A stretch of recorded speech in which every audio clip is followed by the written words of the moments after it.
مونچھیں کتنی بڑی رکھ سکتے ہیں؟ کیا داڑھی کے ساتھ بڑی مونچھ رکھ سکتے ہیں؟ اگر ہاں تو کتنی بڑی رکھ سکتے ہیں؟ ضمیر صاحب انڈیا سے نبی صلی اللہ علیہ وسلم کی صحیح احادیث ہیں، احف الشوارب و اعف اللحا، داڑیاں بڑھاؤ مونچھیں گھٹاؤ۔ حدیث میں تین طرح کے الفاظ آتے ہیں مونچھوں کے بارے میں۔ ایک سب سے ایک الفاظ ہے قص الشوارب، قص کا معنی ہوتا ہے قص یا قص کا معنی کاٹنا۔ ایک ہوتا ہے احف الشوارب، احفا کا معنی ہوتا ہے بہت زیادہ کاٹنا، یعنی مبالغہ کر دینا، احفا غلو کرنا کاٹنے میں۔ اور بعض الفاظ حدیث کے ہیں جس میں حلق کا بھی ذکر کرتا ہے، جو امام طحاوی رحمہ اللہ نے ذکر کی، اگرچہ وہ روایات کم ہیں اور بعض حضرات نے اس کی سند پہ بھی کلام کیا ہے، لیکن احفا تو بہرحال ثابت ہے۔ احفا کا معنی جڑ سے، یعنی بہت چھوٹی کرنا۔ تو مونچھوں کے بارے میں اصل سنت بہرحال یہی ہے کہ قینچی سے کاٹ کے بالکل چھوٹی کر دیں۔ اور عبداللہ بن عمر رضی اللہ تعالی عنہ جو نبی صلی اللہ علیہ وسلم کے حلیے میں آپ کی بہت زیادہ مشابہت اختیار کرتے تھے، ان کے بارے میں بھی یہی ہے کہ وہ قینچی سے مونچھیں اتنی تراش دیا کرتے تھے کہ بالکل وہ کھال وہ نظر آنا شروع ہو جاتی تھی، اس کی سرخی نظر آتی تھی۔ تو افضل تو یہ ہے۔ باقی جائز یہ بھی ہے کہ مونچھیں رکھی جائیں، بہت سے صحابہ مونچھیں رکھا کرتے تھے، تو اگر یہ ناجائز عمل ہوتا مونچھیں رکھنا تو آپ صلی اللہ علیہ وسلم ان کو منع کرتے۔ تو آخری حد جو بیان کی گئی ہے مونچھوں کی وہ یہ ہے کہ ہونٹ کا جو بالائی کنارہ ہے، ہونٹ کا جو اوپر کا کنارہ ہے، وہ بہرحال کھلا رہنا چاہیے، سائیڈوں سے آپ جتنی چاہیں بڑھا دیں۔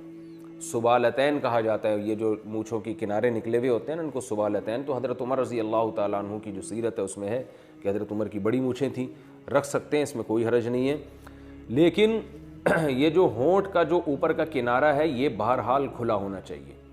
مونچھ نیچے سے اتنی بڑی نہیں ہونی چاہیے مونچھیں کہ پانی پی رہے ہیں تو آپ بال اس کے اندر تیرنا شروع کر دیں، کھانا کھا رہے ہیں تو روٹی کے نوالے اس میں پھنسنا شروع ہو جائیں، اور جو ایک عجیب سا حساب ہوتا ہے کہ سر کے بال بھی بہت بڑے ہیں، داڑھی بھی بہت بڑی ہے، مونچھیں بھی بہت بڑی ہیں، تو اکثر میں لوگوں سے کہتا ہوں ایسا لگتا ہے کوئی بندہ جھاڑیوں سے جھانک رہا ہے۔ تو یہ کنڈیشن نہیں ہونی چاہیے۔ تو افضل تو یہی ہے کہ جو نبی کے ظاہری الفاظ ہیں احفا، اس پر عمل کیا جائے۔ اور بلیڈ کا استعمال بھی جائز ہے، مگر بعض فقہا نے اس کو مکروہ لکھا ہے، تو فقہ حنفی میں بالکل جائز ہے، بلیڈ سے بھی آپ مونچھیں صاف کر سکتے ہیں، لیکن اگر کوئی فقہا کے اختلاف سے بچنے کے لیے احتیاط پر عمل کرنا چاہے تو بھی ٹھیک ہے، تو قینچی سے چھوٹی کر لے۔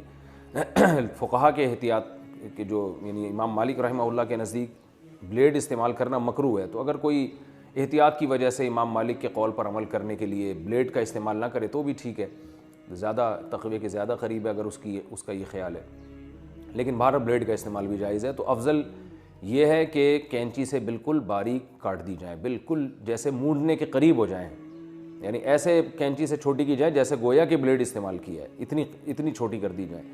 اور رکھنا چاہیں تو رکھ بھی سکتے ہیں، لیکن ہونٹ کا بالائی کنارہ کھلا ہوا ہونا چاہیے۔ بڑھا کتنی سکتے ہیں؟ ہونٹ کا اوپر کا کنارہ اگر کھلا ہوا ہے، سائڈوں سے بڑھا رہے ہیں تو جتنی چاہیں بڑھا دیں، اتنی بڑھا دینا کہ اسے ٹریکٹر کھینچنا شروع کر دیں اور عالمی مقابلوں میں حصے لینا شروع کر دیں، یہ بہرحال حرام ہے، ناجائز ہے، کیونکہ یہ تغییر خلق اللہ میں آ جاتا ہے۔ پھر دیکھا ہوگا آپ نے کہ وہ مونچھوں سے جناب بالٹیاں اٹھا رہے ہیں، تو یہ تغییر خلق اللہ ایک نوعیت کا، یہ اتنی نارمل اتنی کسی انسان کی ہوتی نہیں ہے۔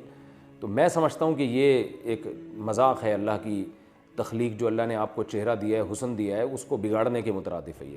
تو بڑھا لیں، لیکن اتنی نہ ہو کہ وہ اس سے آپ کچھ چیزیں اٹھانا شروع کر دیں اور گینز بک آف ورلڈ میں نام لکھوانا شروع کر دیں، تو یہ پھر ٹھیک نہیں ہے۔